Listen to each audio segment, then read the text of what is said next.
We're dropping knowledge on Grambo grows, talking about plants and how they go. Let's go. From seeds to the cure, we always smoke pure. Nothing but good vibes up in here. We blaze the ganja, keep it fire. Grambo grows, burning desire. Learn about cultivation, step by step. You can rock out the negativity. Cannabis vibes up in here. Grambo grows, I'm up in here. Where I bring you life.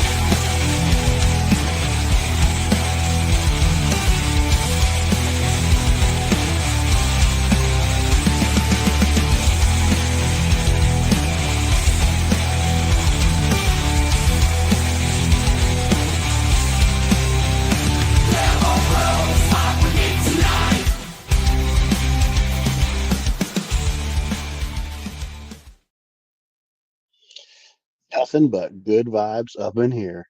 Grambo grows. Hello, everybody. It's so cool to be here. I'm still moving into the new apartment. Everything is crazy. This last week, we had to pull down all the tents. I got my 5x5 AC Infinity tent. I got my 2x4, and we pulled it all down. It's finally time to get it moved. So yeah, we're going over. Church of Cannabis Nate has a new duplex, and since I'm here in the new, what is this, the free roll manor? I don't know what to call it. The last studio was the Boner Lodge. I'm a little bit more mature 3 years later, so I don't know if we're gonna go with Boner Lodge, but we're gonna go with something. So yeah, school's canceled this week, so I got my kiddos sleeping in the other room, so I'm a little bit quiet and haven't got my studio set up. So I'm here hanging out in front of the picture window. Love the picture window. Hung out with the lady friend this weekend, and she brought me plants. So even though I can't grow in the apartment cannabis, I'm still growing some plants. Get some grow dots put on those bad mama jammas and rock it out. And then we're gonna get the 5x5 all set up. It's gonna be pretty awesome. And so yeah, since I can't get loud and talk at you guys the way that I usually do, let's just forego all of my BS and let's bring in the man that was supposed to be here last week. I had no internet. I have internet now. I got the best internet money can buy. Well, Denver has Google Fiber, but I'm not getting Google Fiber. F that. So yeah, this guy took mercy on me and was gracious enough to postpone until this week, and we bonded over our hate of Comcast. So guys, you know who it is. It's in the title. It's Chad Westport. Man, it is good to see you. And don't get me going on Comcast. Like, oh, buddy, you ever want to see this guy get pissed? Just bring up Comcast. See, and I'm such a new. I was like, oh, I don't use Comcast. I use Xfinity, which is a Comcast company. You can't get away from them. Multi-conglomerates, man. What is there's like 10 companies on Earth, right? And then it's just all subsidiaries all the way down. Pretty much. I mean, yeah, especially when it comes to internet. I mean, there is no choice. I don't have a choice. I even looked into Starlink because I'm like, yeah, we'll hop on the Starlink. That was a little cost prohibitive because it was $100 and something a month for the service. Like the device itself is more expensive than buying your own router. But if I got good internet, I'd be cool with it just to be like, Comcast. But no, it's not feasible yet. I'm waiting to do the dance on their grave, little effers. Yeah, the Starlink is cool. You don't have an ISP address, so like you don't need a VPN when you go through Starlink. They don't log it, so your ISP is just their home ISP, and we all share it. So there is kind of interesting. Don't need VPN for now. I'm sure that'll change. They want to track us. Hey, welcome back to Cannabis Vibe, the maker of the theme song. Yeah, I dig it. Where Grambo grows. Yeah, it's catchy, man. It's catchy. I love because he's always like nothing but good vibes up in here, and I was like, oh, that fits the vibe. That's where I'm trying to go. That fits the show. Yeah, I was gonna come on and start talking like really loud, but I can tell you have earphones in, so there goes. So I got the joke. I got my bone conductors, so you can holler and it'll rattle my skull, but I'm all right. Does that scare you at all? I looked into it. It's just it just just rattles, military. So a lot of military guys, like not a lot, but like a lot of higher up guys will get incision, and they have a speaker implanted in onto their bone that so they just have auto communication right through their skull. It's kind of crazy. Wow. I realize this is absolutely not grow related at all, and I promise I will talk Late about night grow. I'm session, here to talk baby. about grow, but Apple EarPods and a couple other companies just got caught storing data because they're looking. Yeah, okay, so you know about this kind of like monitoring, kind of like brain waves, frequencies, the sounds. It was deeper than I thought, but they're basically going to be able to like subliminally like put stuff in there almost through the ear pods. They're gaining like brain rhythms and stuff. I wish I knew more because I sound a little ignorant right now, but it's real. Turning us all into conspiracy theorists, dude. The shit they're like, so I got my Wi-Fi installed, and they're like, "Oh, would you like the Wi-Fi security system?" So all the waves in my apartment are being tracked, and as I pass through those waves in space, my location inside of my apartment is being fed back to Comcast. They're like, "Would you like to pay as a security service?" So like they know I'm sitting here, and they know if I'm in the bathroom, like just because my Wi-Fi is now trackable. What? That's crazy. Like, I mean, Yeah. first it was the Roombas, and then they just started swearing at us. But Man, yeah, yeah, I've been cannabis light. I was at the Children's Museum all day today with my daughter and girlfriend, and so that's I've kind been of cool though. cannabis. So I got to get Tanazi hung out, and he gave me some Pedro's Grow Room rosin. Oh, I'm loving it. Very nice. Right on. Okay, I finally got the chat open here. It's good to see a lot of the familiar faces in here. The cannabis community. So, How lucky are we, Chad Westport, to have such an awesome community? People, they support all of us. They're out there. They're using the coupon codes. They're getting the deals. It's so awesome. And then they're supporting like Witches Who's Graham board member. Shout out to you, buddy. Pedro. what is your discount code for real growers for Black Friday? I imagine they're going to be having a sale. Do you have I believe it's just dude 25% off over there, or 20, 25. I can't remember. I think it's 20, but I don't know. okay, I can see.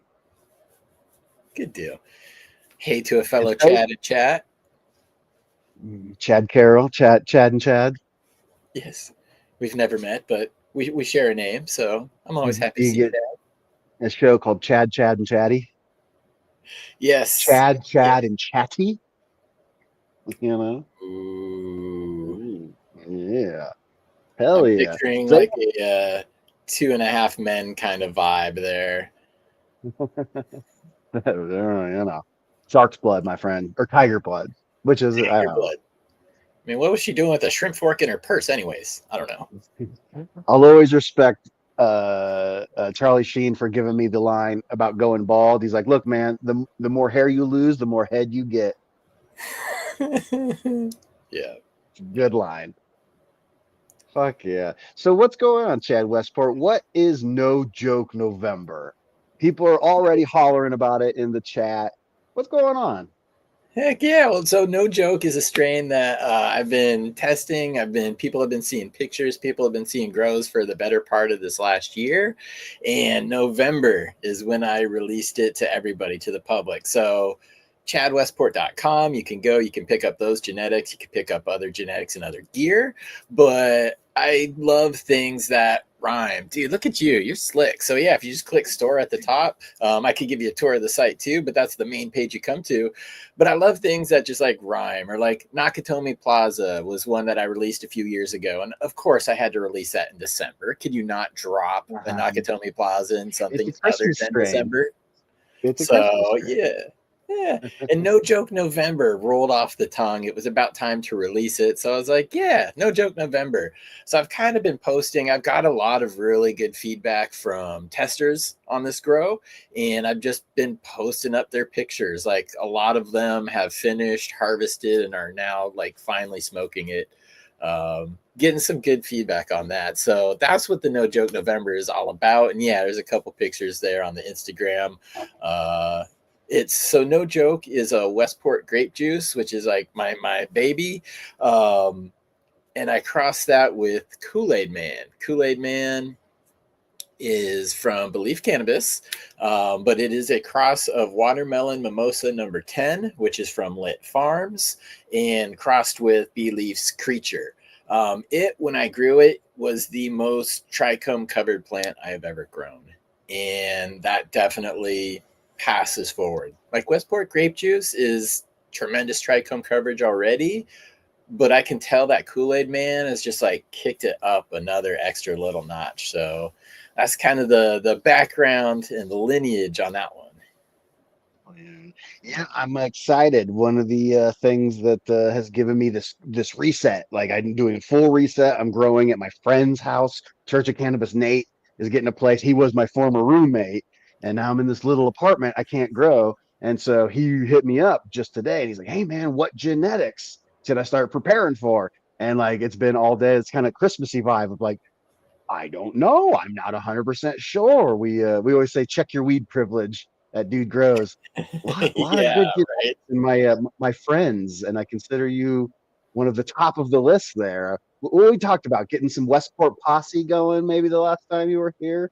Is that what we were Yep. talking? Yep. Got the Westport's posse. That's the Mm. S1 of the Westport grape juice. So I wanted to self it now.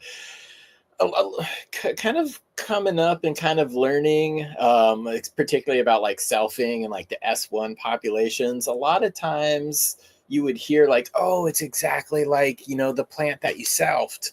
And that's what a lot of people had the impression of, because there were so many, like copycat genetics is a great example of someone who just grabs something and S1s it and then puts it out to everybody. Okay. So I was expecting to get like a carbon copy of the Westport grape juice, but I didn't. And the more that I've kind of talked to different breeders who have been doing more S1 work, they're like, yeah, you really get, a lot of times you get the best potential out of it, and you also get the worst potential. So you can see a good variety in the first self generations, the S1, and that is really kind of what I saw. I saw um, some things that are like grandparents to it. I saw some things that aren't really apparent in the Westport grape juice itself, but I also did see like the spitting image and the profile of the Westport grape juice. So it's in there, but there was also some really interesting things. I may have told you about the tuck leaf, so your fingers or your leaves are out like this. There's one in the Westport posse. The blades they grow like this, and it's easy to pick out. It starts from veg, it lasts all the way, grows fine, grows healthy. I had like a almost 3-in-10 ratio of those, and I think it held at about like 2 to 3 out of 10. You'll find those, but that was just all gas pheno, like nothing but gas, one note, just gas. And the Westport grape juice itself only has just a little bit on the exhale. Like you don't really get it in the profile, you don't really get it on the inhale. But as you exhale, there's like that little patch in the back of your throat that'll get dry sometimes. It's like gas just like hits that little patch on the exhale, and you're like, oh, okay, it kind of complements it.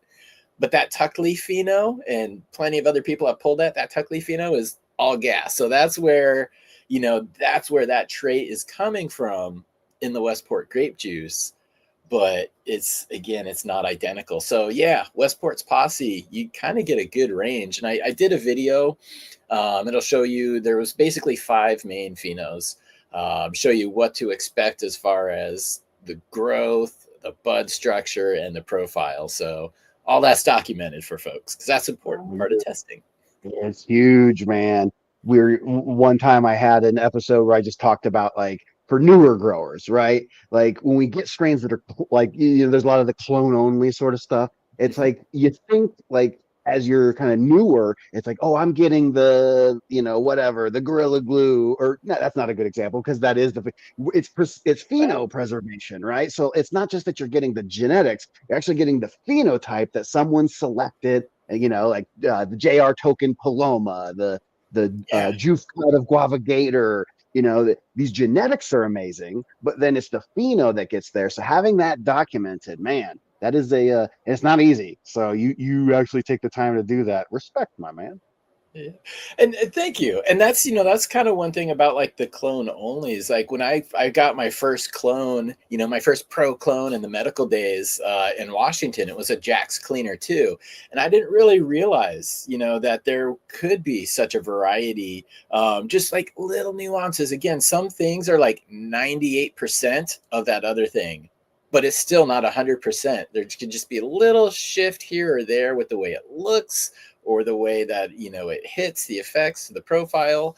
And my first clone, the pro clone, the Jack's Cleaner 2, was just a hitter. It was a winner. Like it's what I judge every lemon strain against. It was from Subcool.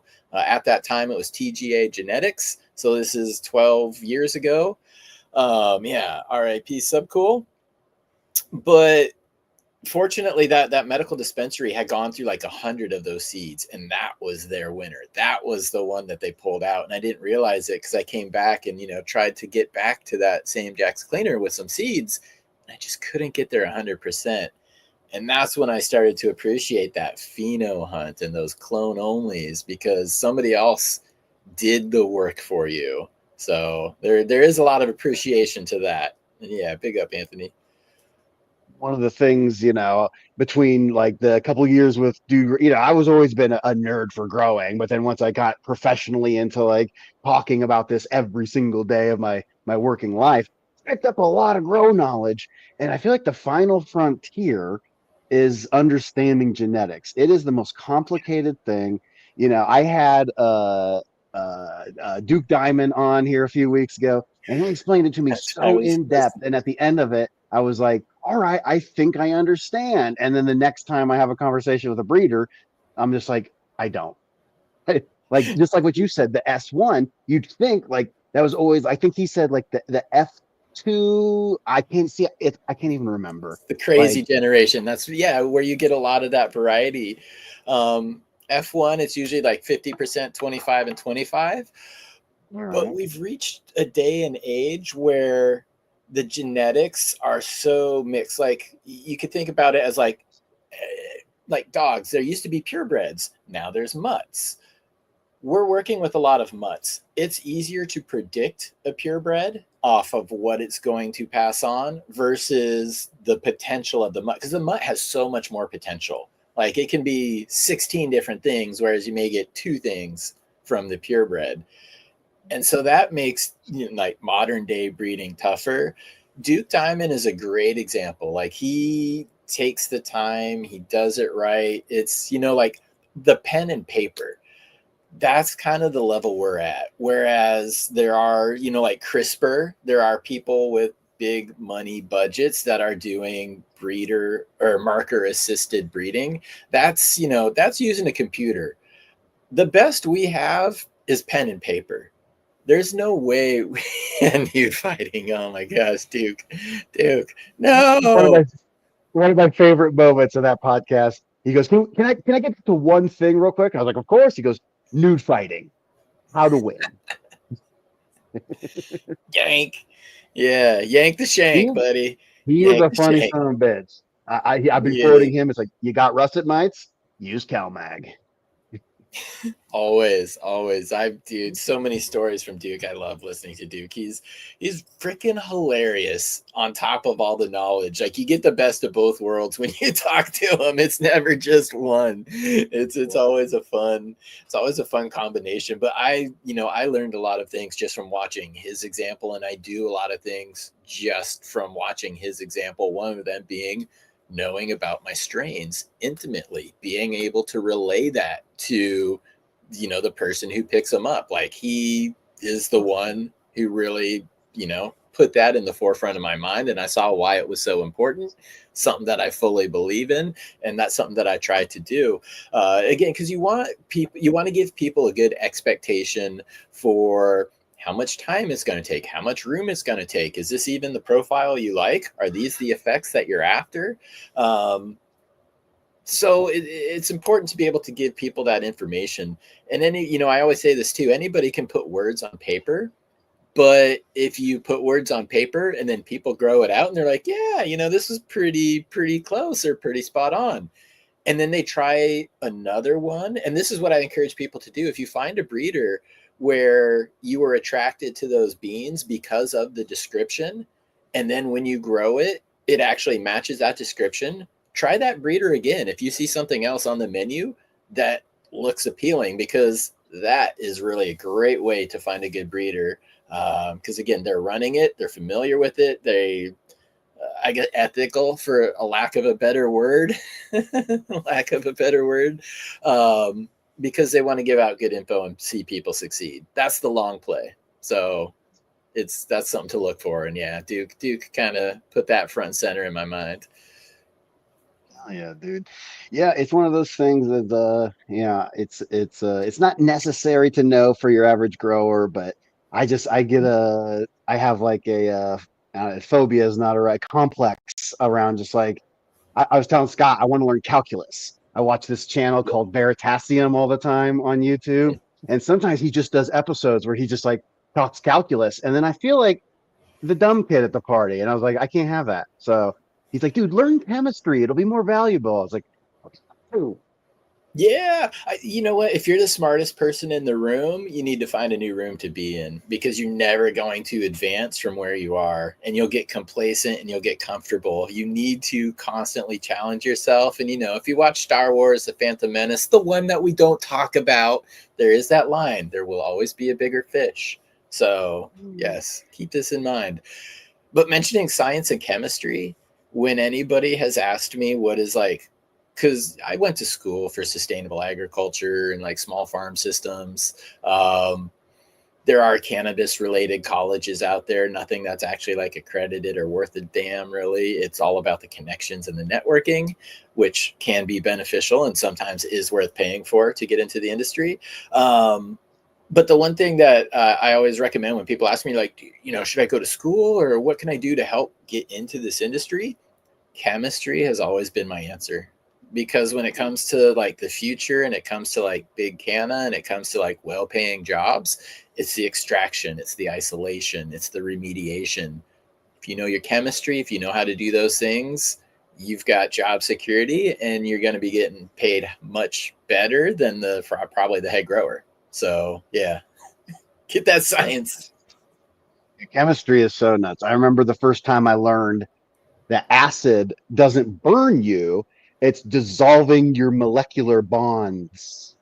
Oh, geez. So it's not that like it's not hot. It's just dissolving all of the little nucleotides that bond each element together, and it just dissolves it. And it's just like how when we eat hot things, it's not actually hot. It's a signal. Same thing. And it's just like, dude, I always say in one of my like the kind of quips I always say in cannabis growing, you go from stoner to quantum mechanics in 4 moves. It's just like, well, why does the magnesium behave that way? Oh, because it's uptakeable by the plant.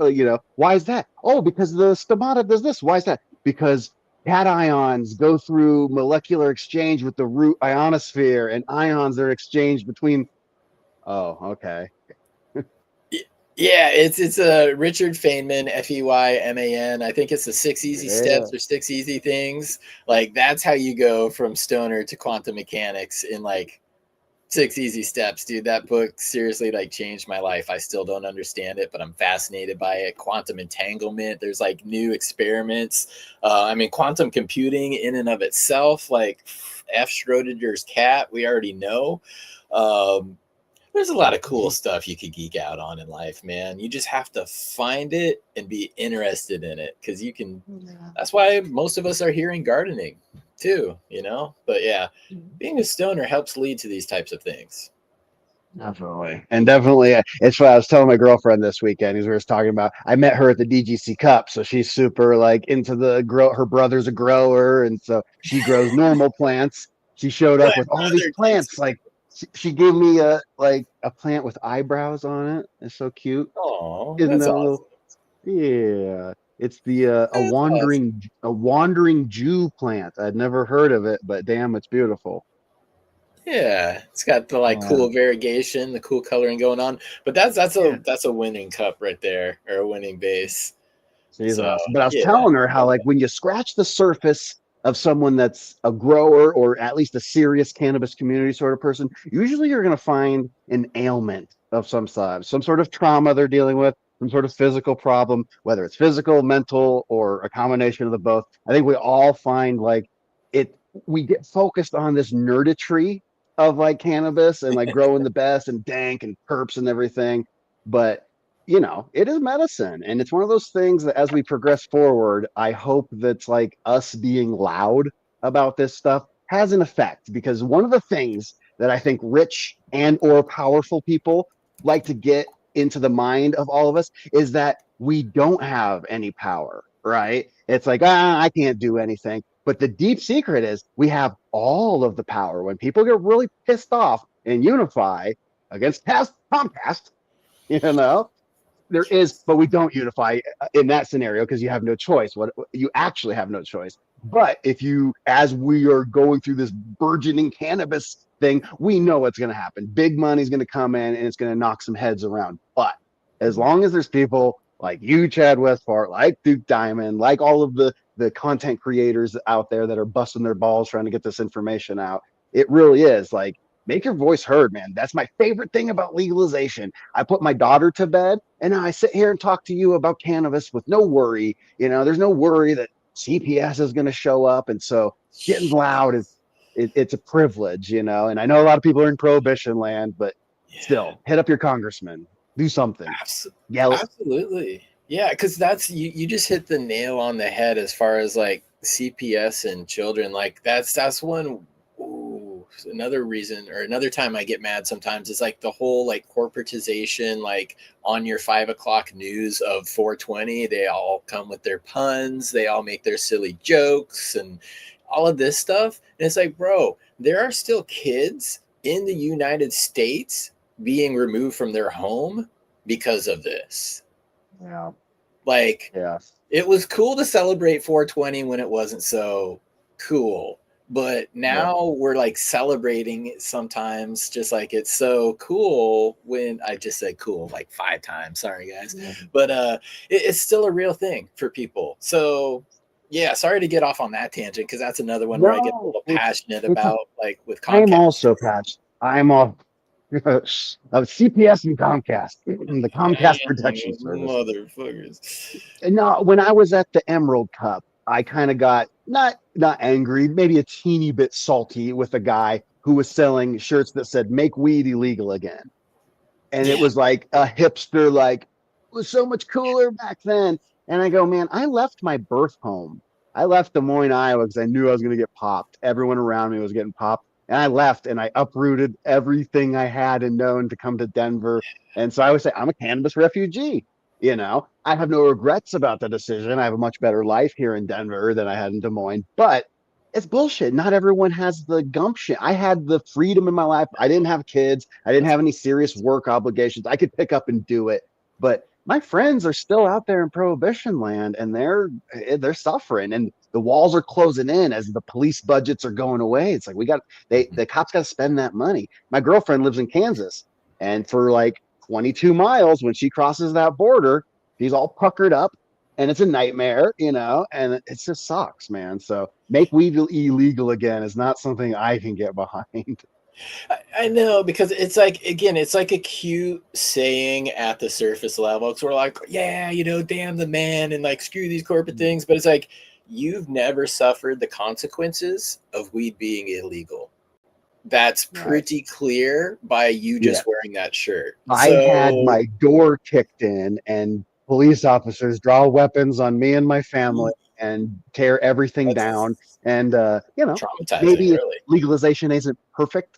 And especially here, you're where you're at. I'm in Colorado. It's like we live in very awesome legalization places. Like Florida lost the legalization move here this year because there was no home grow. And so we don't want that in there, but damn, I suppose in the meantime, while we're waiting for home grow, there's going to be a lot of people getting their doors kicked in the next 2 years until the next vote. It's so, I don't know what the answer is, but vocalizing my thoughts. Exactly. Keep doing what you're doing, home growers, because ultimately, whether it's legal, whether it's illegal, we are the soul. We are the ones who are going to keep finding that rare unicorn out there. We're the ones that are going to keep getting excited about like trying the different thing or some new tech to make something.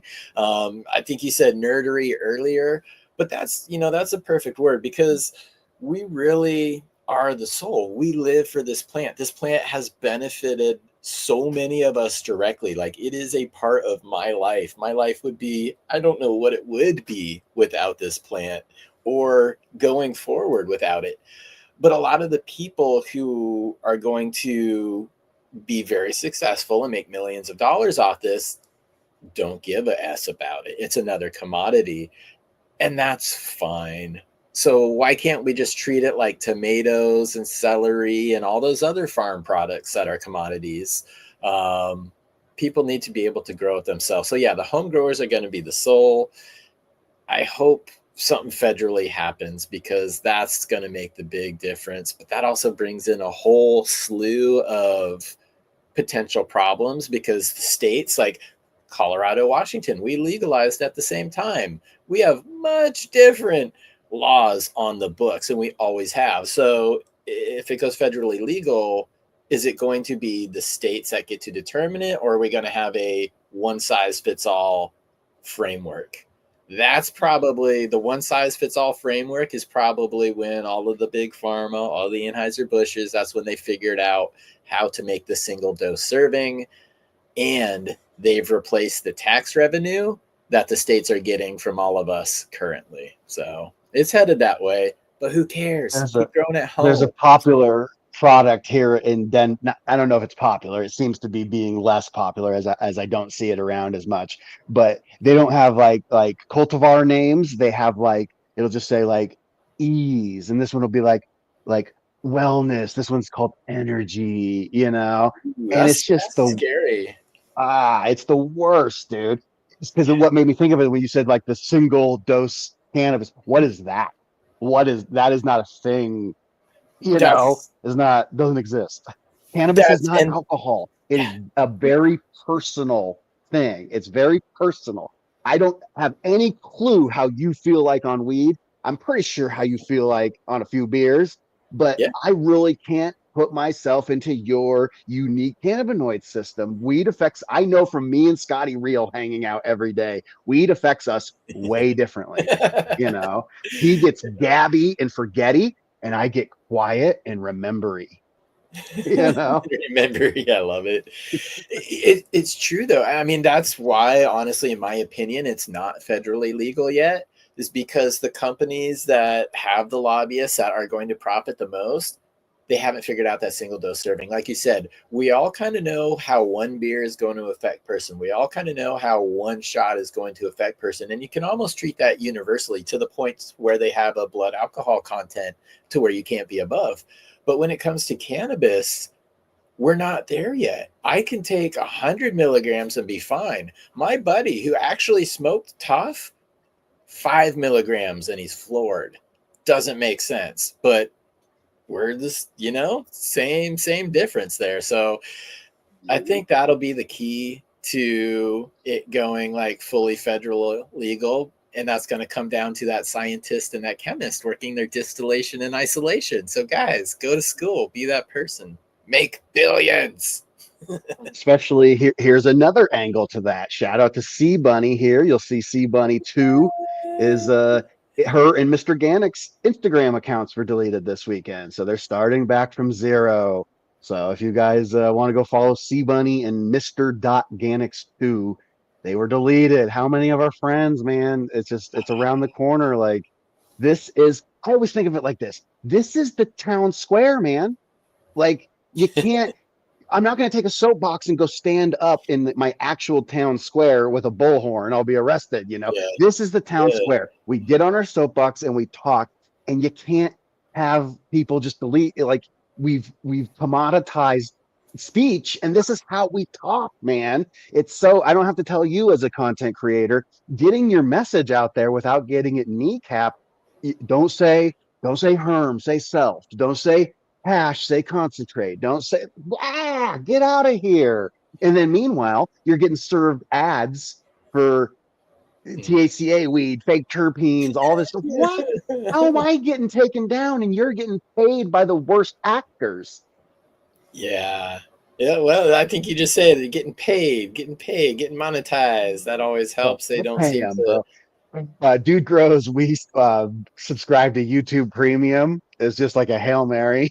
We're paying $10 a month just for YouTube Premium for the account no one watches. Just so we're here, take some money, have some money. We like you, you know? Here's $10. I don't know if it's seen any effect. Have you seen any effect after the election? I have said that between like my channel, Jug Dealers, and Dude Grows, I've noticed a significant little bump in the last couple weeks. I don't know if we just have been putting out cool content, but I I don't think so. know. Is it changing? Have you noticed anything? I think it will change. I think Instagram just sent out a letter saying that they're going to work on their terms of service, and maybe new terms of service that start at the beginning of the year is going to be more favorable to cannabis content, but only serve it to people 18 and above. Fine. We all know everybody lies about their age anyways. Old people say they're younger, No. younger people say they're older. So Uh, that might be good because Instagram has lately been a pain. Obviously, like I knew about Mr. Gannick, so I signed up to his second one today. I didn't know about C Bunny as well. So thanks for spreading the word there. Again, using the platform, using the community, help each other to grow and keep the story being told. But no. yeah, I think people are going to be less fearful of regulations and the ability for those regulations to be enforced in the future going forward. So I think, and this is evident with a lot of businesses, a lot of different industries. It's like, the cat's away, the mice will play. When people aren't afraid of getting spanked or worried about it, they're going to get away with what they can get away with. And obviously there's going to be somebody pushing it a little bit too far, but the majority of people are going to start letting a lot more things slide, especially something that's as harmless as canna content, something that is approved by over 80% of Americans. They think cannabis should be legal, and something that they can profit off of. So I hope that, yes, we'll be getting a fairer stick on these different social media platforms. And one thing that I'm kind of waiting for, if they do indeed deschedule cannabis, they remove it from the Schedule 1. There's a law called the 280E. It's a tax code where cannabis businesses can't write off investments, they can't write off taxes, they can't write off losses, they can't get certain benefits from normal tax code that everybody else enjoys. If 280E goes away, which is part of the banking as well, but it would go away with decriminalization, it is now not illegal for these companies to pay for a spot on your show, a spot on, the Do Grow show, me wearing a t-shirt. They now will be able to officially budget for that type of promotions. Right. I think that would help the cannabis content creators, or at least, the industry in that regard, because a lot of us are just finding a way to get by however we get by right now. Weird. Yeah, Gannick said a lot of people went down this weekend. Man, I wonder why. That's a shame. I think they're tweaking their algorithm again. Maybe it's preparing for this, but a couple 3 weeks ago, I got a post taken down as well, and I saw a lot of other people taken down, and it's nothing different than I've ever done before. So I'm like, they must have just like did a tweak to the algorithm, because all of a sudden on one day, people are just getting hit. And sometimes for like old material. And I actually, on my other laptop, I don't know, correct me if I'm wrong, chat, but there isn't a way to look at the metadata from Instagram about the pictures you post. But I had a weird fluke on my page the other day, and I got the metadata from Instagram on what they post about what the picture is. And it's weird. It's like, one person, beard, glasses, looks like bud, blah, blah, blah. could be podcast. The post that I put up, how you always get that cool, your post has been removed, and then everybody puts that up mocking Instagram. It knew I put up that meme. It said meme of your post has been taken down. I'm like, holy metadata. It was kind of crazy how their AI looks at every single post and gives it defined categories. So That's crazy. That's interesting. It's weird how they mess up like that. YouTube sent us, they never time code you for age restriction. Yeah, we got an email. I don't know what it was about, but it had all sorts of information about why we got taken down with the actual time code. And we went and watched, and it was literally like hitting a vape pen. It was like Scott has a triple vape pen, so it's got 3 vapes in it. And so he gets these giant, and he blows this giant cloud, and it was like 3 seconds of like, that was it. That vape could have been anything, man. It was literally, it wasn't a joint, it wasn't a bong, it wasn't a dab. Could have been legally, it could have been vape juice that is like, so I don't know. That's a fascinating email, though, because a lot of us, and for anybody who doesn't have a channel, I see a lot of people in the chat who do have channels themselves will get that, your video's been age restricted, or your video has a strike. You can't post for a week. We have no idea why. We get a vague message, and then I've appealed it, and AI still just like, nope, you suck.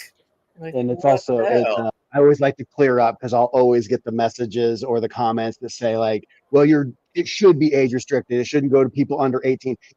That's a misnomer. There's 2 tabs. There's already a tab that says, is this meant for anyone below 18? And we always click, no, it is not.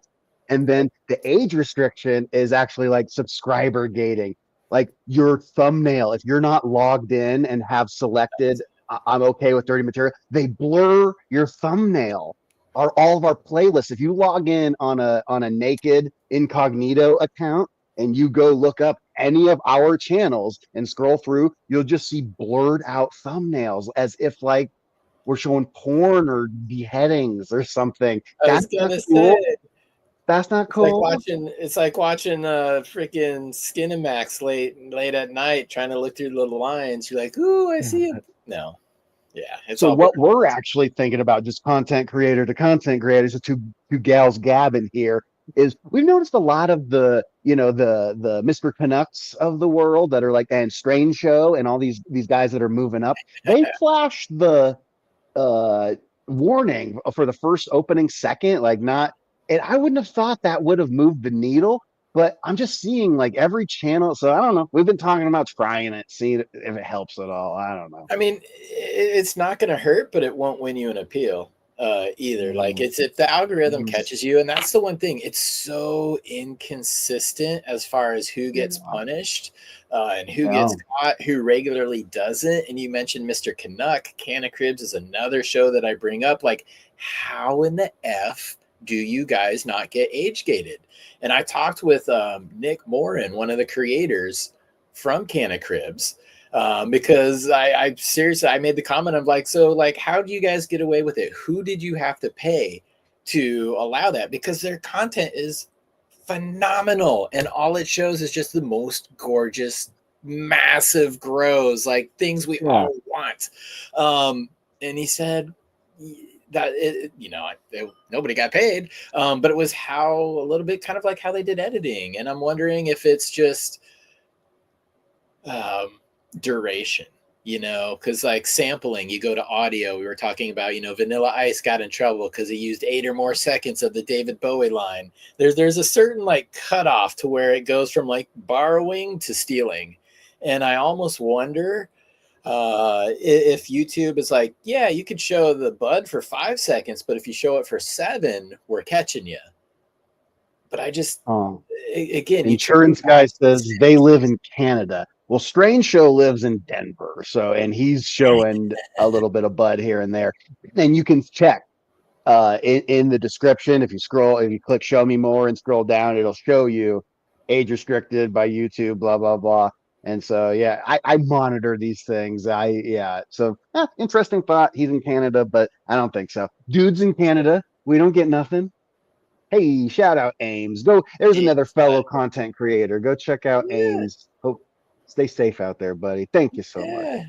Yeah. Check him out in a week or on the 30th on my channel on Saturday. Next Saturday, I'm gonna have him Hey, as a shout guest out. on the new show, on the Real Cannabis Show. So yeah, be Awesome. talking with Ames. That'll be fun. Well, thank you, Ames. Shout out to you. Go watch that. That's awesome. I love watching this. I told Scotty and Brett the other day, I was the right amount of high on edibles. And I was like, hey man, like shout out to you guys. Like you really pioneered this thing. And now it's finally blossoming to where it's a thing. Cannabis content media is a thing. And shout out to even though I have nothing to do with it, I was a fan. I was just a fan of them. I was a fan of Guru. I go back old school. So nothing to do with me producing the show. Just shout out to Dude and Scotty for man, although they had it pretty easy back in the day, they didn't even know that they were getting age like they're like, why did the views go down? We're not popular anymore. And I was like, no, dude, look, let's scroll through every video. Like just one day, it was around 2021-ish before their channel got deleted. That like, I don't Oh, know. I don't know dude. if it was COVID, but showing plants in 2018, 2019 was cool. 2021 is where it started like and now we're in the dark times, Chad Westport. I know. YouTube itself has changed. Content creation itself has changed. YouTube was still desperate for like viewers and for building their base. Around that time is when they started introducing a lot of the monetization, a lot of the commercials. Sometimes to keep certain businesses, you have to clean it up or at least pretend to clean up. I don't know if you've seen these advertisements on TV for the Instagram teenage accounts. Oh my gosh, they're like every other commercial here. It's like, we at Instagram think it's whatever the fuck they're thinking. Like, we'll keep your kids safe with this teen account. It's like, yeah. And it shows, like the dad signing up with their teen daughters. Like, you don't think they don't have another account, like a burner account? Like, really? So I And think it that's in slipped response to through, dude. TikTok. My Yeah. kid watches YouTube Children's, and there was a video that had like a sample from some like gangster rap thing. It was like, hell nah. And fucking my kid's walking around going, hell nah. And I'm like, God damn YouTube, like, don't give me your book. Like, it's so funny. Here, I'm getting age restricted for adult content, and this children's content guy is just doing whatever he wants. Do you edit in Adobe Premiere? Final Cut Pro, actually. I Okay. wish. I'm trying to get the Adobe suite. When Wait you for my boss don't to buy it have for me. a file, when your file's corrupted, it puts up a red screen that essentially says you're fucked in every language on earth. It's just like Oh, geez. media not available, content is broken, ching chang, like all the different languages. Scary. And fucking, Yeah. I was watching a video the other day. This is a hardcore nerd thing, but there was just a minute of that screen. This video had 7 million views. It's a 12-minute video, and there's a minute of like content not available, broken. I was just like, dude, what is happening in the world?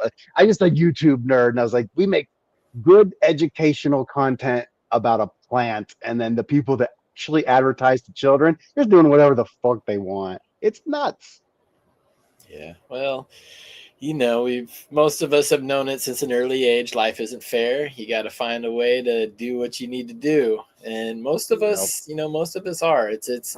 It's good that we do kind of have the platform. We are able to put our faces out there. We are able to build, a little bit of a following, because that helps push the momentum. That helps us talk with other people, and then they talk with other people, and it just keeps growing. So it's not perfect. Like you said earlier, with legalization in some states, man, it's not perfect, but it's better than nothing. So, Yeah. Hey, Tyler, appreciate that. I think it was you, Tyler, that hopped on last night with the seed show.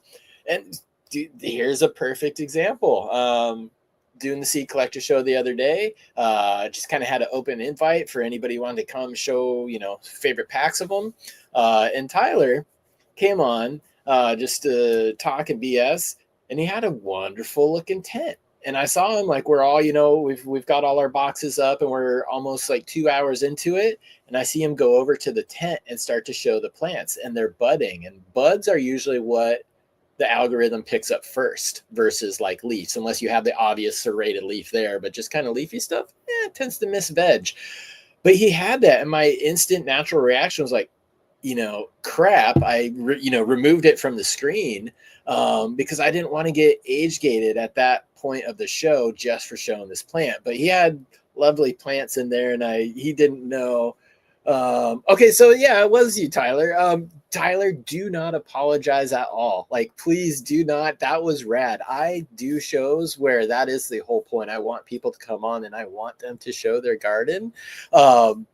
Do not apologize at all. That was awesome. I appreciate you joining. And it looked good. Like, I genuinely wanted to look. And I was watching when you were showing it, because even when you're not on the screen for everybody else to see, I still see people who are backstage. So I was still watching you show your grow. And I was like, I'd love to show this, but that back of my mind, it's like, crap, this show is going to get age gated for no damn good reason. Like, that's what we should be doing. So yeah, on the shows where I do show the plants, I kind of expect it. And it's, if you're in the background looking at numbers of views and stuff, it really does make a big difference. So thank you for joining. Sorry to use that example. Not trying to call you out there, but I was just using that example because it perfectly fits into what we were doing. Like, you had a gorgeous garden you wanted to share. That's how we all learn. That's why, I like those shows. That's why the Dude Grows is so popular.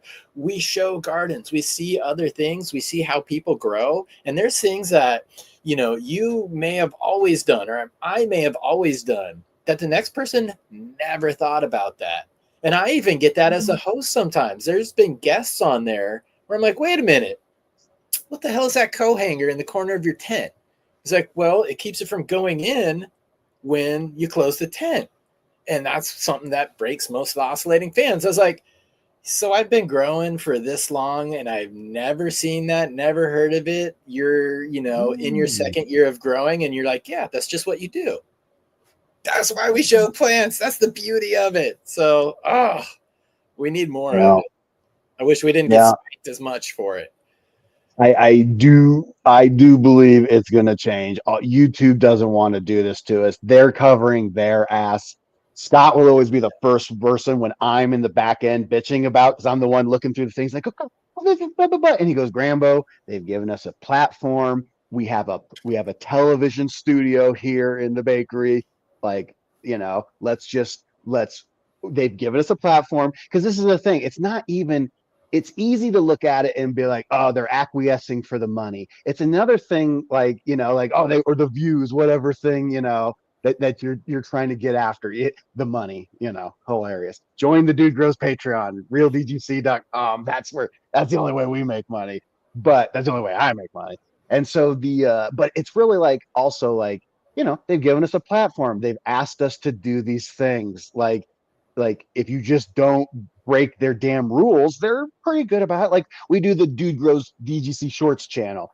Every episode gets age restricted, and then we appeal and win every single time. It's very weird. I don't know why, but it's just one of those things we have to go through. And we don't show any weed. We've been showing more weed on the Dude Grows show, and it's been going good. So just so everyone knows, we've been having meetings in the back end where we're like, you know what, let's play around during Christmas time. We all get shadow banned during Christmas anyway, because we're not advertiser friendly, so let's play around. Let's see what happens. Are things changing? And let us know in the comments. You guys are a lot of content creators out there. What do you see? What do you know? And yeah, shout out to Tyler.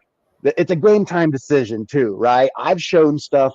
I've sat and thought, like, do I want to do it? Do I not? Like, I Can't THC wanted to show me his garden one time, and I was like, fuck it, for Matt, let's go, So don't worry about it, Tyler. No sweat. Wasn't a rookie mistake. That's our problem to deal with, not yours.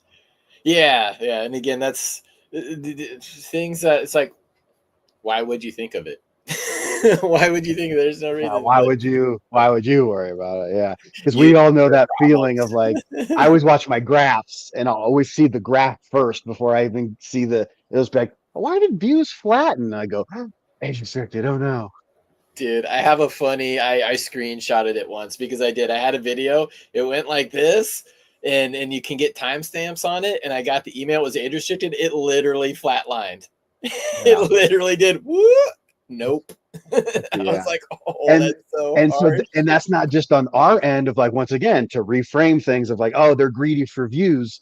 It's like, I didn't see this episode. A lot of people thought Dude Grows after they got deleted never came back. I still get comments going, I didn't know you guys were back. Yeah, because YouTube's not like, if we get restricted, it's not sending you to us. It's not notifying you. Even if you ring the bell for notifications, a lot of people don't get notifications. So it's not just about us wanting views. It's about us wanting you watching this right now to actually have seen it. So thank God for the live streams. We can do whatever we want while it's live, Well, thank God, for like your show at this time every Sunday night. And I'm glad that DGC went to a regular time, because when it was random, I wouldn't get the announcements often. But now I know, I'm like, okay, it's like at my time, it's like about 3:05. I'm going to tune in, DGC's on. So that helps us just being regular programming. Also I know the pain. I watch a funny channel called the Y-Files. It's like a conspiracy kind of funny comedy channel, conspiracy thing. And it's just great YouTubing. And even in his theme song, he's like, every night Thursday, yet they're never on. And I'll put my kid to bed. I'll get a little dab. I'll take half an edible. I'll get some food ready. I go to their channel. It's not there. So I know the pain. So like, shout out to JPen87. Like, I'll get a message like, yo, brother, Spotify isn't updated yet. The bakery computer sucks at uploading to Spotify. I don't know why.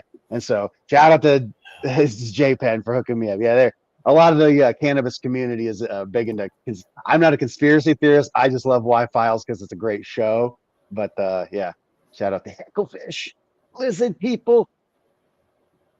Well, I'm getting stoked. Another thing too is for the DGC Cup this year. Oh yeah, I can't wait. Plans? June 7th, Saturday, June 7th is the main show. Friday night will be the VIP thing. And guess what? We for everyone that's bitched about not bitched about, but encouraged us to do concentrates. It's in. We're doing a concentrates category. For me, I kind of exclusively dab. I'll smoke, flower with great people that like, I'll try this and I'll try it, but I usually only smoke one toke off a joint or one toke off a thing, and I just chain smoke dabs all day. So I'm spearheading the concentrate category for the DGC Cup this year. I'm kind of excited.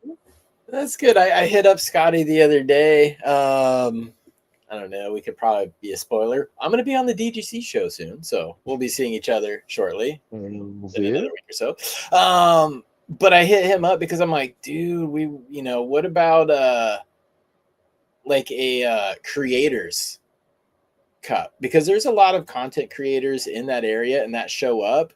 Just another kind of prize that they can win, because the People's Choice Award is awesome. Like, I love how that went. Nothing needs to change there. But I wondered if there was also like a creators cup that could go out, because I wonder, how that would stack up with what the people themselves chose. But adding in the concentrates will be interesting. You're going to be very stoned for a week.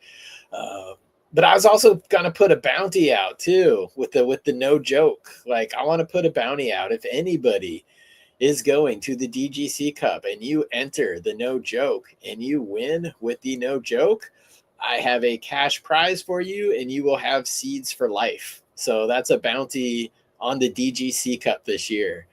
Putting that out there.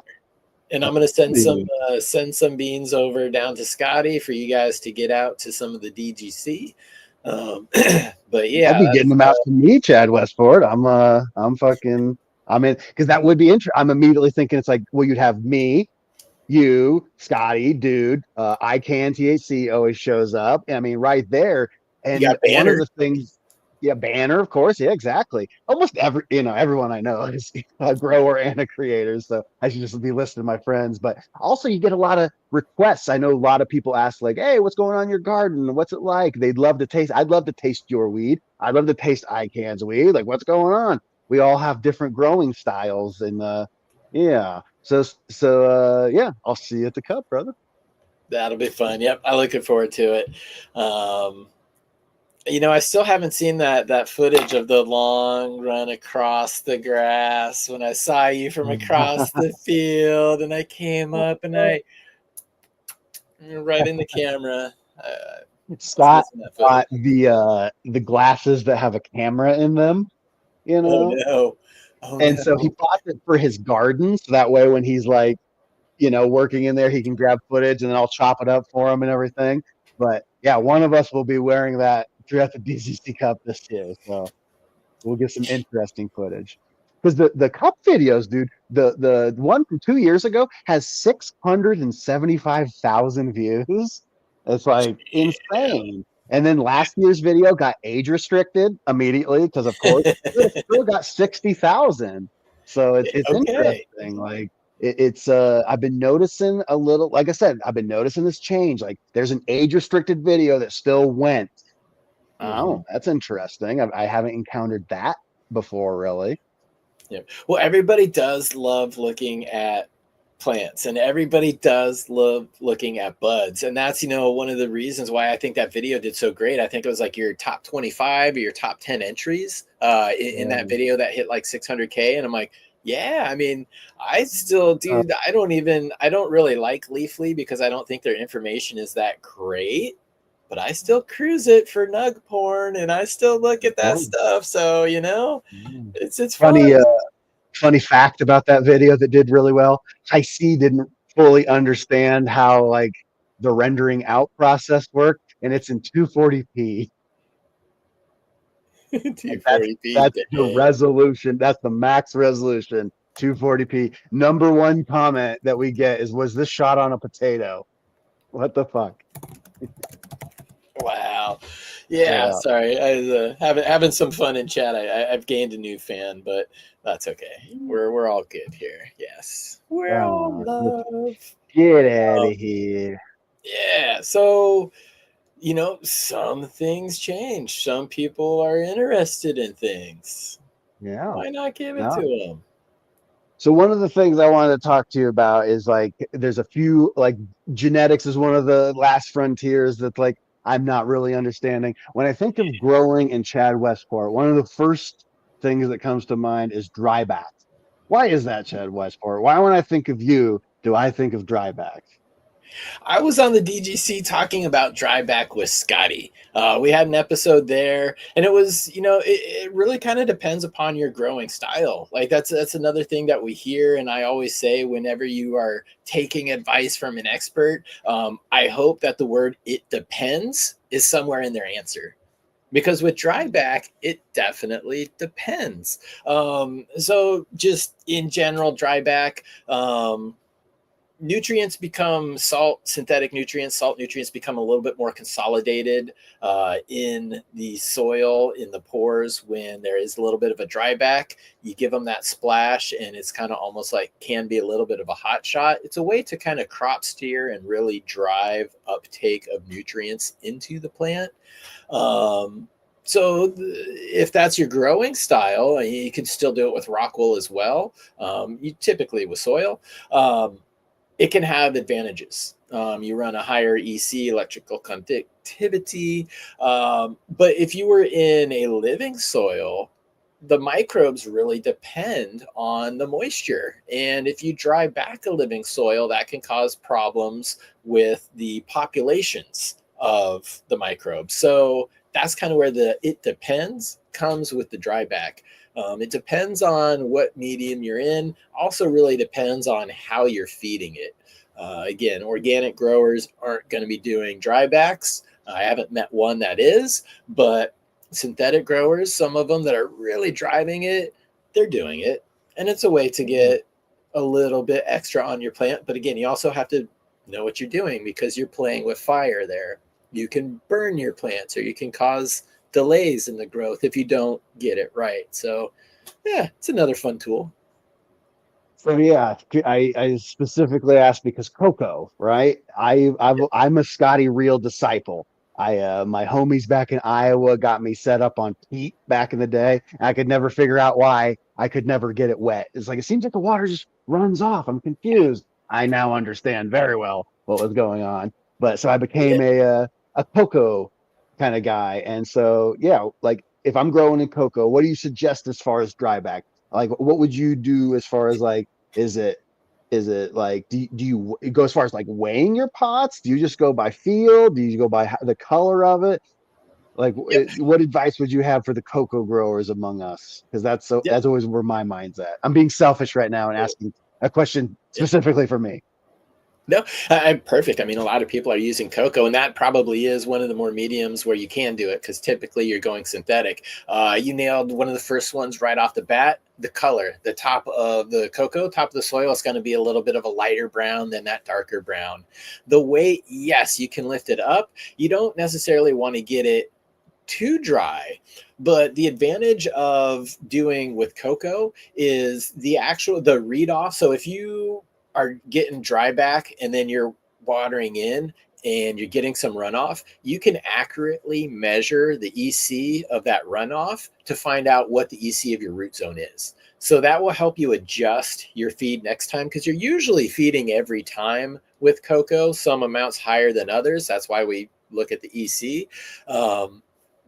But you can't do that with soil, whether it's living soil or whether it's just like regular soil. The runoff is going to be inaccurate. You have to do a slurry test. With cocoa, it is accurate. So that will help guide you on what amount of dry back is actually appropriate because you do kind of have to feel it out. It's like harvesting. You can look at the trichomes and you can get a little percentage, just like you can lift the pot and you can feel the weight. But you're going to have a preference just a little bit on one side or the other of that usually. And so by checking that runoff on the EC, when you add the new mixture after doing some dry back, you're able to see exactly how much it spiked, how high it is, because those concentrated salts, they've concentrated because of the dry back, and then they hit that liquid and they dissolve. So you'll kind of see how much EC you are keeping in that root zone. So that's probably my biggest tip as far as doing it with cocoa and how far to wait. Don't let your plant wilt. That's definitely too far. There you go. How do you decide between EC and PPM? This is a kind of one of the unspoken things. And for any new growers that isn't familiar, you've got the electroconductivity.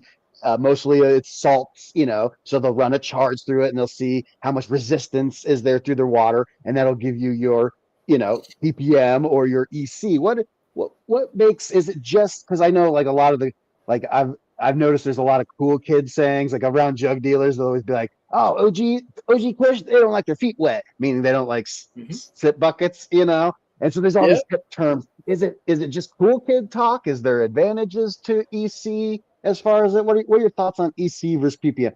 PPM is also confusing. There's two different kinds of PPM. So right off the bat, yeah. There's the 500 scale and the 700 scale, and they'll give you slightly different results. So on your PM or PPM meter, I forget now. I think it was 700 is the normal one. I forget which is the standard, but there is a standard, and that helps you relay information from what you get from like nutrient companies, because I'm like, feed it at 1.2 ppm. If you're at the 500 scale, it's different than the 700 scale. ppm, parts per million. It's not necessarily telling you what is in there. It's just kind of telling you that there's stuff in there. So you're not really able to tell how much of certain nutrients are in there individually. Electrical conductivity, EC, doesn't tell you specifically either, well, you have this much nitrogen or this much phosphorus, but it's a little bit more accurate as far as the minerals and the nutrients that the plants are going to use. So it's a little bit more accurate as far as nutrient load than ppm is. Minor differences, they're both used, so it's not really a make it or break it thing, but most professionals are going off of EC. I've noted, and that's why my cool kid meter went up, because the people who are cool and actually like doing the real work are usually the more science minded folk. Because ppm is a thing that we still say in the bakery, and I always kind of put it in their ear. It's like, we could talk EC, like just for me, I'd like to get in the habit of it. So yeah, it's one of those lesser talked about things. So when you brought up EC, I realized, Chad Westport, I have this cognitive bias that people that are in the chat and watching these are like as expert as anybody. We got our guys like Not Sure in here. He's a damn good grower. We got our Sir Hunts a lot here. We got amazing growers that understand a lot. I'm always shocked. Like 10-15% of people are brand spanking new. I always tell the Jug Dealers guys that they'll be like, I was talking to Phil the other day. It's like, I know they're talking about Phil Haig, but fucking 99% of people don't know that that's what he's talking about. So I was like, I'm trying to get everyone. What do we got here? Sir Hunsel. See, Sir Hunsel, I'm dropping it down there. 2.0 EC 1000. That's the hard thing and kind of the art sometimes. Like as a DJ, I'd walk into a club and maybe I've never played the club, maybe I've never played that crowd or that city before. I'd have to read the room. I'd have to read the crowd. And when it comes to damn, I forgot where I was going with that. Have to read people, fuck. I don't know. DJ. PPM guy. I started reading the chat and I forgot. What my last DJ concert was? I went and saw. I like some good EDM shows. I love a good DJ from now and then. You know what my last DJ I saw was? Who? It was DJ Diesel, Shaquille O'Neal. Oh Lord. He played the Mission Ballroom in Denver. And this girl I was dating, she's like, I got free tickets. Do you want to go see Shaquille O'Neal DJ? And he kept screaming, all ladies mosh pit. He has this weird thing that he wants women to mosh. And he just yells, all lady mosh pit. It's the weirdest thing I've ever seen. And here, you'll find this hilarious. He had a little guy that was behind his podium. So like Shaq's doing his thing, but over here behind the speaker, I could see from my vantage point, there's a man. And he was like, when Shaq would get in trouble, he'd like pop up and read like set stuff and then pop back down as if we couldn't see him. It was adorable, Chad Westport. It was adorable. That's hilarious. Yeah, dude, and he was probably using the product I helped make. Oh yeah. Yeah, it made it very accessible for everybody. What did you do? Can I ask? Can I dig into this?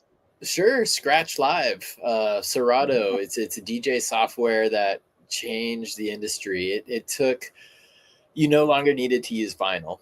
We mastered time code and we mastered the hardware. I worked for the company that made the hardware and we partnered with Serato that made the software. Because when you're a scratch DJ, milliseconds make a difference. So when you're pulling that record back and you're scratching on the fader, it has to be super synced up. Otherwise, it's not going to make sense. Yeah. So we figured that out first, and it changed the entire industry. It allowed people like Shaq, and I was going to go to the example of Paris Hilton. He's DJ Diesel, baby. Yeah. So like Paris Hilton for a while was getting paid $150,000 per gig for a residency in Vegas. Like this chick who basically pushed buttons because see, we got your color coded cue points on your left-hand side. You got your waveforms in the middle. You got your pitch, you got everything. Oh yeah. This was my life for a decade. And it basically allows me to do what I'm doing now. But she would go in and every week she would earn more than like a house costs because of this software. Whereas you actually used to have to know how to do it before. So yeah, that's a weird quandary that I live in. Like it's out there, Paris Hilton is someone's favorite musician, and you've given that person joy, Chad Westport. Yeah, this is true. Because I will say, DJ Diesel, even though it was amateur hour, I had fun. It was funny. Good. Good. So God bless these kids out there. Tickets were expensive, and I got butt plowed, but whatever.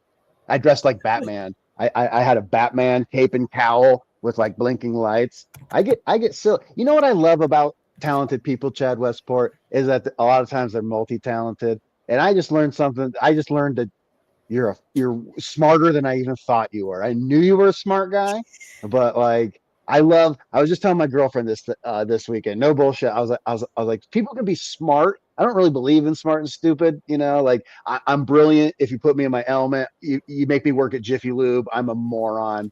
I don't know what I'm doing. Exactly. Yep. All the other guys will be like, this Grambo guy's got to go. He is horrible at he's half retarded.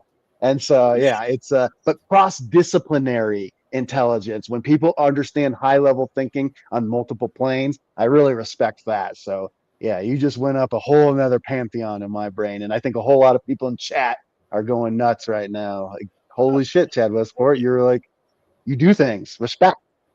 Yeah, thank you, man. That was a passion. There's been 3 things that have been in my life since I was a kid, and now I'm an old man, and they're still there. It's skateboarding, it's music, and it's weed. All 3 have been there, and I kind of my dude. I've had so many shitty jobs in my life to support what I do. Like, don't get me wrong when I say it's like I've been lucky to do all 3 of those things as kind of a living. There's been a ton of crap jobs until I started working for Rain, which was a music thing, and that was great. That was actually like the last real job I had. I was there for about a decade, and then they sold in 2016, which, because I was so specialized as an audio engineer, like college trained audio engineer, I was so specialized that when the owners sold Rain to the new company, they made the new company give all of us 2 years of free education, anything we want, anywhere we want. And I did the sustainable agriculture and small farm system. So that's how we led to that. But son of a bitching son of a bitch. I'm just fascinated in life at the paths. I'm not religious, but I've got this weird religion I call coincidence. I smoked a lot of DMT in my day, and it's just fun. It's just like these things that seem meaningless at any moment, and then you leverage them. You get this great leverage, and you made a gamble. Here you are in this music world that might have driven you crazy had you stayed in it, and you made this insane. I bet you a lot of people thought you were nuts for cashing in that education on that, right?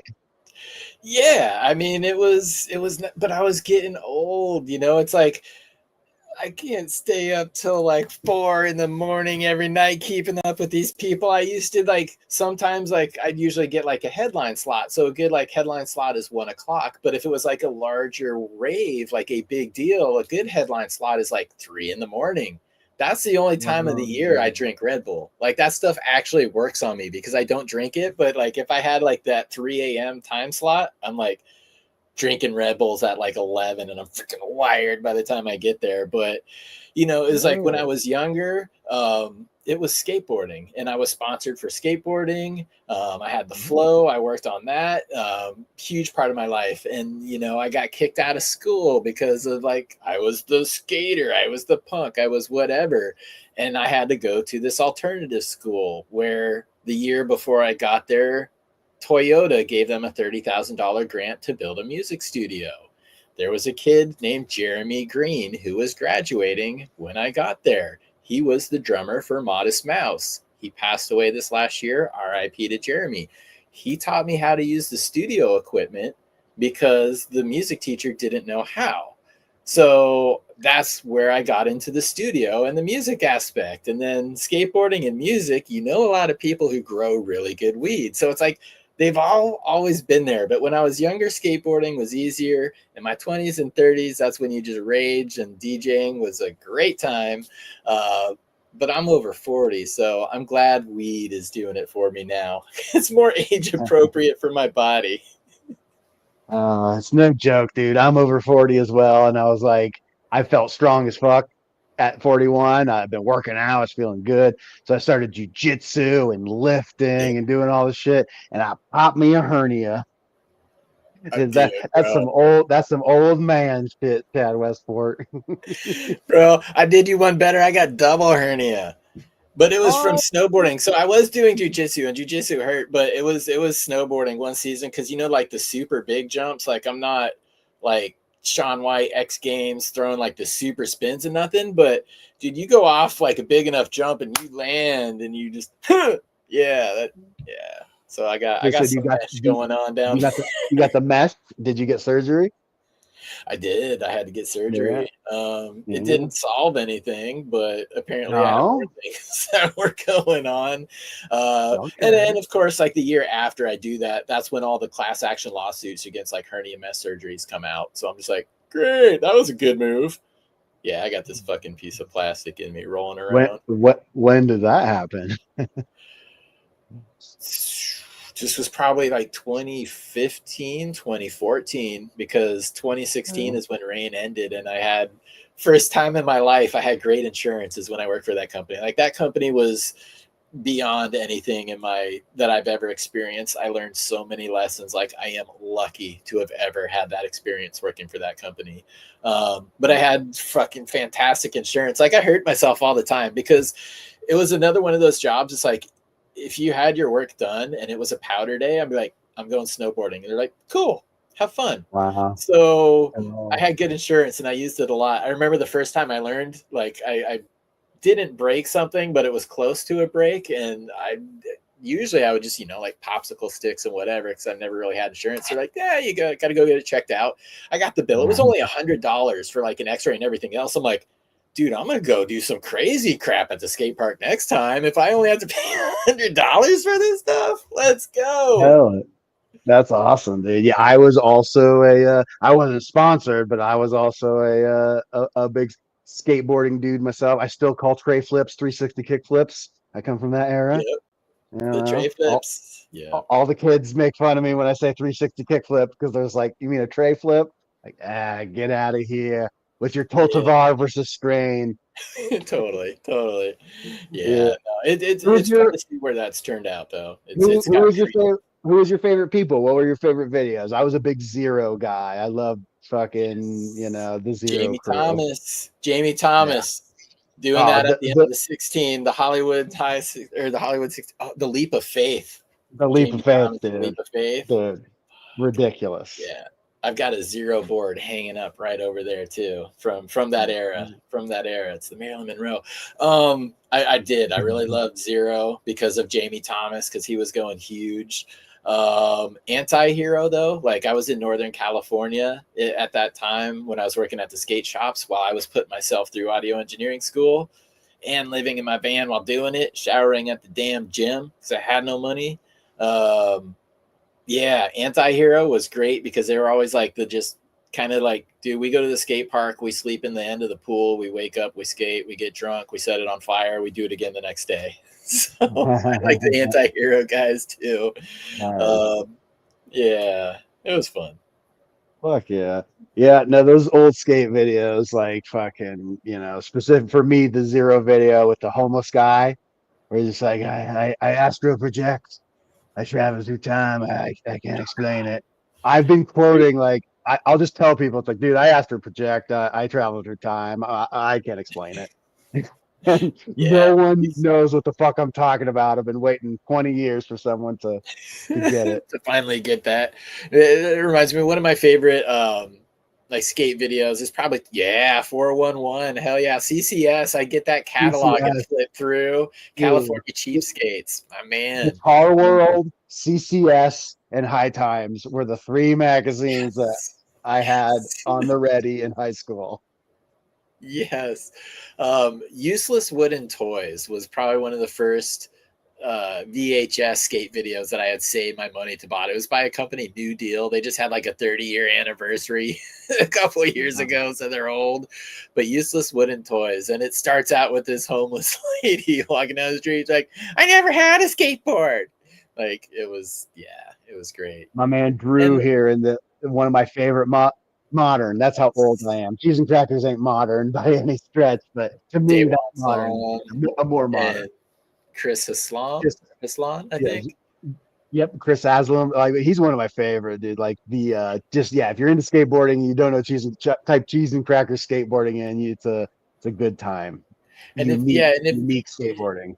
If you're into the crazy stuff, especially with Day1, go Day1 versus Rodney. I think 1, 2, and 3, and then also the Day1 song. Yeah. Yeah, day one song. Yeah.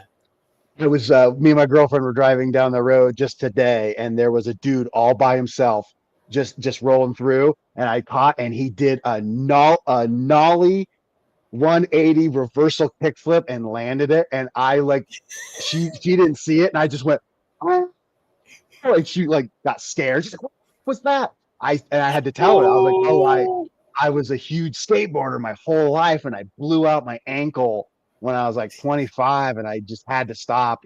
Till this day, I'll wake up and it'll be stiff on days, and I'm like, God damn it! Just a simple rolling kickflip gone wrong. Just how fast you could fall.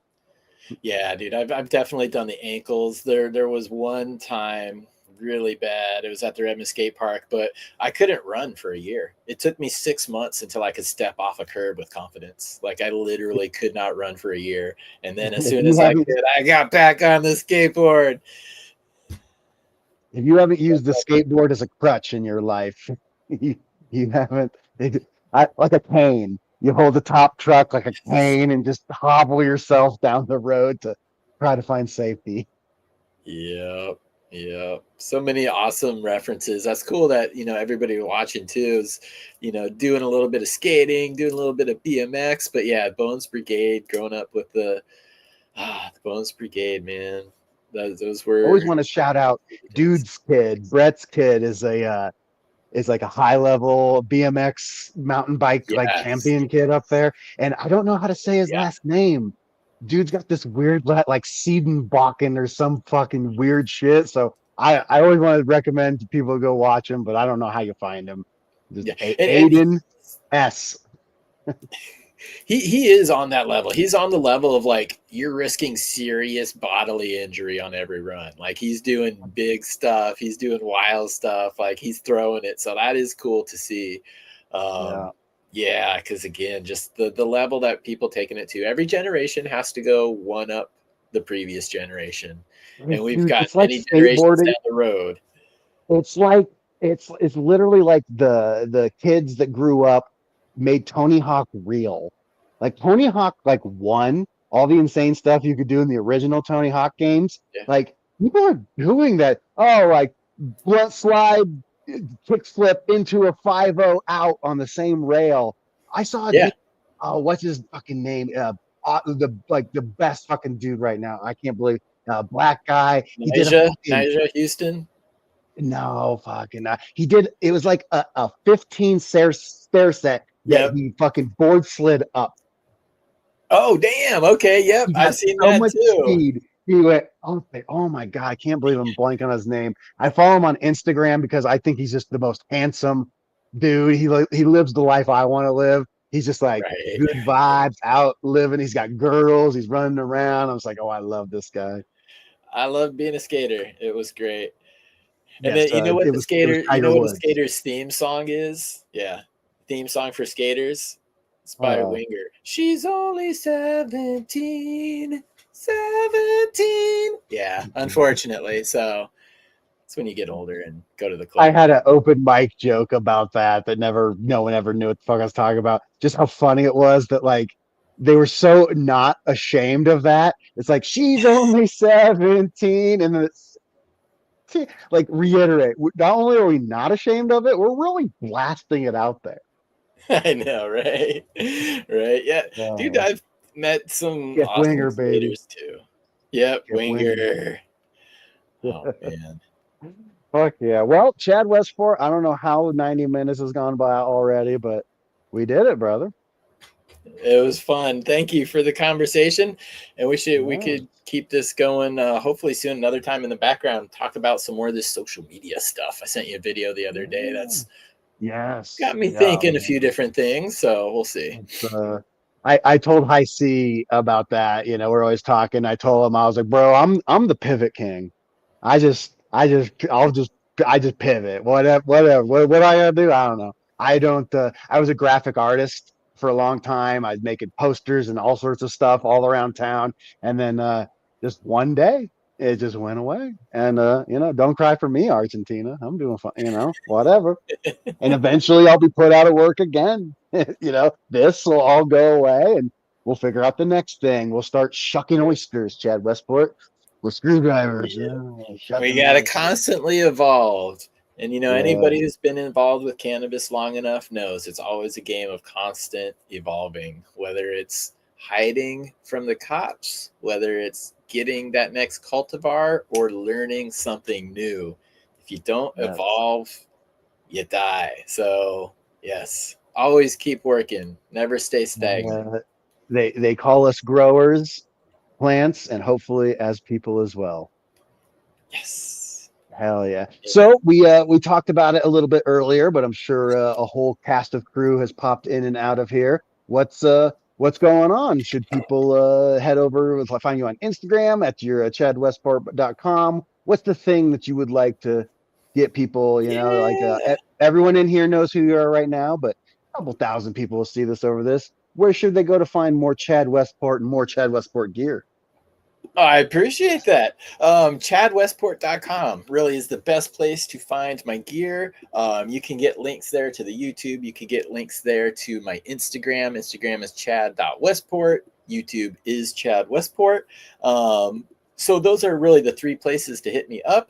And if you click that info tab on the right, that takes you to a page where you also find links to the different articles I've written for ILGM, Skunk Magazine, Sensi Seeds. So yeah, published writing over there. You got the video series here. ChadWestport.com though. I appreciate it if you guys check that out. And I mentioned next Saturday, Ames High Cannabis, new show, Real Cannabis on the Chad Westport YouTube channel. That'll be next Saturday, 2 p.m. Pacific Standard Time. But in between now and then, Wednesday, November 27th, I'm on the Garden Cultivation Network with Mr. Gannix and C Bunny. So I believe that's 6 p.m. Pacific Standard Time, so 9 p.m. Eastern Time. But yeah, that's kind of what I got going on and where to find me. And get ready for a DGC episode here in the near future. Can't wait. I'll bring it up to Scotty on Wednesday, my man. Can't wait. Thanks, Grambo. I appreciate the time tonight, dude. It's good to see you, and congratulations on the new place. You got a freaking awesome view. Yes, and I got lucky. Yeah, life is good, my friend. I can't believe that I've gotten as lucky. It's one of those things where it's like, dude, I'm so lucky. I put in the work, but then I got lucky. That's the thing. You got to put yourself in a position to get lucky. So that's what I always say. There is such a thing as luck, but you got to put yourself in the position to receive it. So with that, my friend, have a great night. Thank you again. Thanks, buddy. All right, everybody. We'll see you next week. Thank you, guys. If you want to join, make sure you hit that subscribe button. If you want to join the GramBorg, lots of new stuff coming. So hit that join button, join the Borg. And once again, New Millennium, the sale ends next week, I believe. So if you want 30% off of New Millennium products, go hit up jugdealers.shop, www.jugdealers.shop. Get that 30% off of everything, lights, nutrients, everything. I'm stoked about that. I don't make any extra money. I just want the GramFam to get in there. I love seeing the New Millennium boys happy when I head in there and they go, Grambo, a bunch of your people bought nutrients. And I go, shout out to the GramFam getting that good stuff. So yeah, the vibe. And also jugdealers.net/samples. We got some samples available. So if you guys want to try some for free, check that out. Once again, I am not paid at all for that. I don't get a dime. I just really believe in this stuff. And yeah, go check it out. So thank you so much, Vibe, for resubbing. Thank you so much, Ames High, for that donation. And we'll see you guys next week. We're dropping knowledge on Grambo Bros, talking about plants and how they go. Let's go. From seeds to the cure, we always smoke pure. Nothing but good vibes.